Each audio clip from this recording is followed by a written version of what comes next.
murteessi wabooko.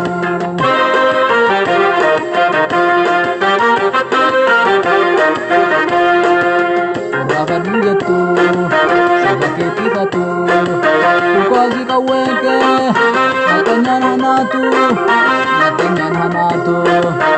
Raafadhu jettu saba keetifatu dhukaasi qawweenke naqanyaan hanaatu naqanyaan hanaatu.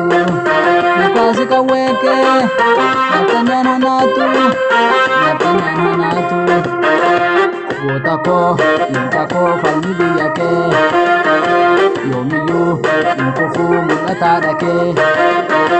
Goota koo leenca koo falmi biyya kee yoomiyyuu hin kufuu mul'ataadha kee. Siin jedhaa koo Finfinnee Oromoof murteessi wabooko. Leenca koo goota koo falmi biyya kee yoomiyyuu hin kufuu mul'ataadha kee. Goota koo leenca koo falmi biyya kee yoomiyyuu hin hafuu mul'ataadha kee. Siin jedhaa koo Finfinnee Oromoof murteessi wabooko.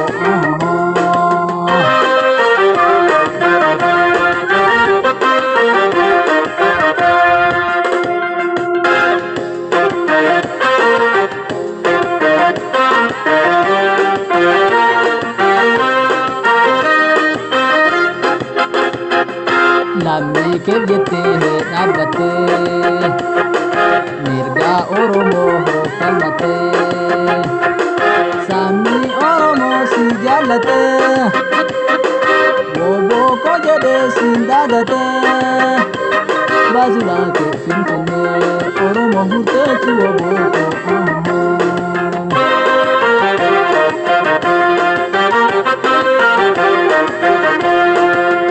Raafadhu jettu saba keetifatu dhukaasi qawweenke naqanyaan hanaatu naqanyaan hanaatu.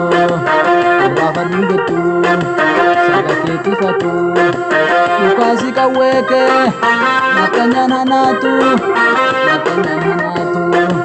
Dhukaasi qawweenke naqanyaan hanaatu naqanyaan hanaatu. Goota koo leenca koo falmi biyya kee yoomiyyuu hin kufuu mul'ataadha kee.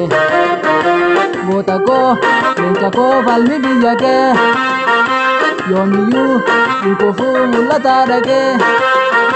Siin jedhaa koo Finfinnee Oromoof murteessi wabooko. Leenca koo goota koo falmi biyya kee yoomiyyuu hin kufuu mul'ataadha kee. Goota koo leenca koo falmi biyya kee yoomiyyuu hin hafuu mul'ataadha kee.